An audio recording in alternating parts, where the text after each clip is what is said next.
Psalm 24. We're going to be in Psalm 24 for quite a while, but it's worth it because of all the stuff that is in Psalm 24. The earth is the Lord, everything in it. I grew up singing an old chorus as a child. The earth is the Lord and the Lord's and the fullness thereof. Well, here's why. Verse 2, he founded it on the seas and established it on the waters, meaning he created it. And as the creator, he's the rightful owner. And then he goes on in verse 3, and it seems like, well, that's kind of an abrupt shift. It's not, but it's not. Here we go in verse 3. Who may ascend the mountain of the Lord? Who may stand in his holy place? I don't know if you remember when we worked our way through Psalm 15. This is very much like what David wrote in Psalm 15. Who may ascend the mountain of the Lord? Meaning, there was this metaphorical sense at the very least, and for some in Israel in David's day, they kind of had a literal sense that God lived, he dwelled on the mountain. And we would, really the mountain, physical mountain that David is referring to would be Jerusalem, Mount Zion. Bear in mind, the temple hadn't been built yet, and that part of Jerusalem, because of that, was not very well developed. But David, I don't think, was referring to the physical Mount Zion. I think he was referring to the concept that since we metaphorically think God lives there, I want to go live where God is. And the question is, who can do that? Who can go up the mountain where the Lord lives?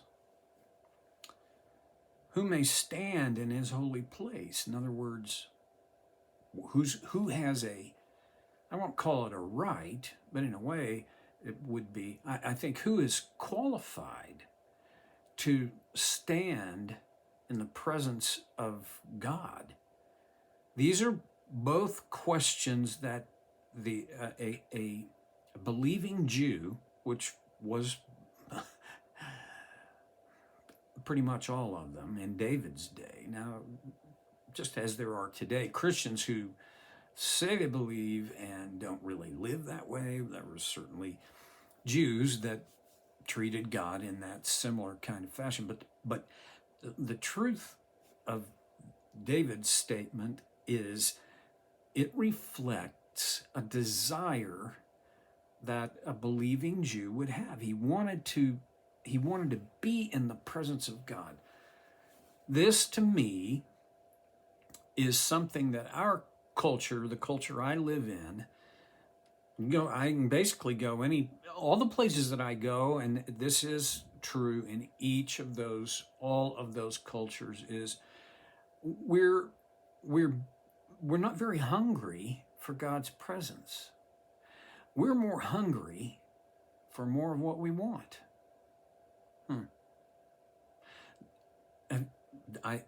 It's easy for me to be critical and judgmental, and I don't want to be that way, but I just have to say, how many people who show up to church, at your church, week after week after week, are really hungry for God, hungry to sense that they are in his presence? Well, since we're talking about that, let's talk about what is that? How does that look? How do you do that? And how will I know I have? Well, some people have the sense that I will know I am in God's presence by what I feel. And there's an old gospel song that we used to sing in church all the time. He lives, he lives. You ask me how I know he lives. He lives within my heart.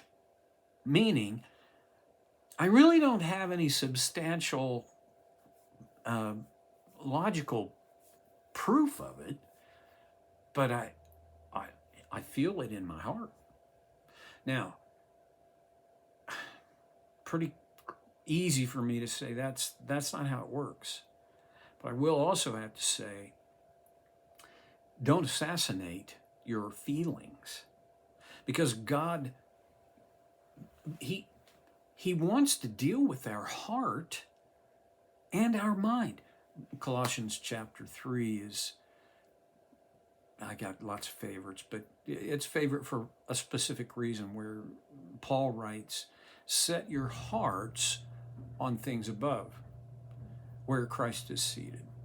And then he says, and set your mind on things above, so that both my heart and my mind. Now, for the ancient Jew or Greek, but for the Jew, the heart was, the Jew was not talking about the organ that pumps blood.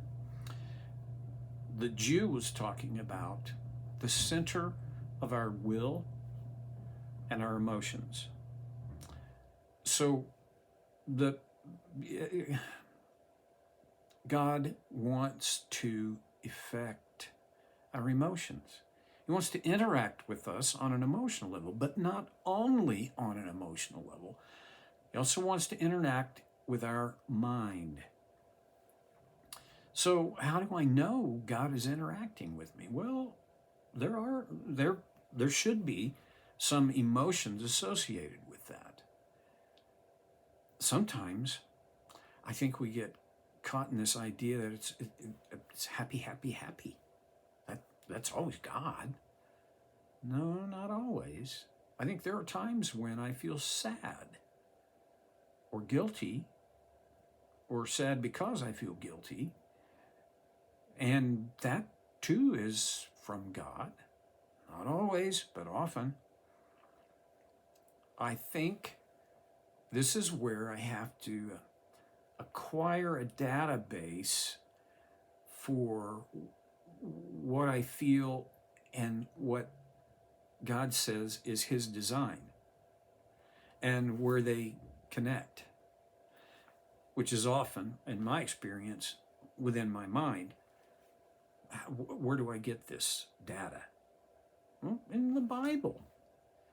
Both the Old and the New Testament. There are people who I hear pretty often say, well, the Old Testament, that's fine, but it's the New Testament. That's where you find God.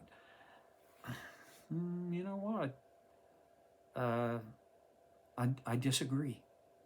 I think you find God in his will, his design, his heart, his mind, his intentions in the entire Bible. But you have to get into it for it to make any difference for you on a heart and a mind level.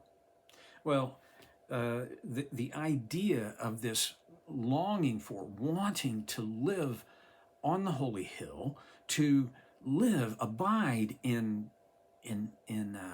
God's presence, to stand in his holy place, you're not going to have that unless and until you have a deep hunger for God. I could talk a lot longer about that, but you don't need me to. You already know. We all, every one of us, appropriately struggle to maintain and return to the dynamic balance of hungering for God in a world that's broken and needy, and in a life where I need stuff. It's hard. Verse 4.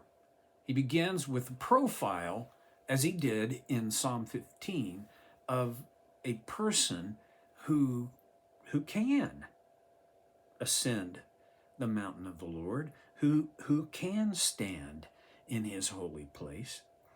The one who has clean hands and a pure heart.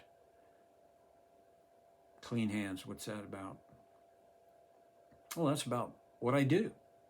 I mean, that was the most common metaphor to represent the doings of my life, the outcomes of my labor and my work, my doing in the world. To have clean hands, well, that simply means I've been above board. I've been honest. I've not cheated. I've not sinned by what I have done and what my hands have done. It's more than hands, but that was the metaphor. Whose hands are clean. He has clean hands.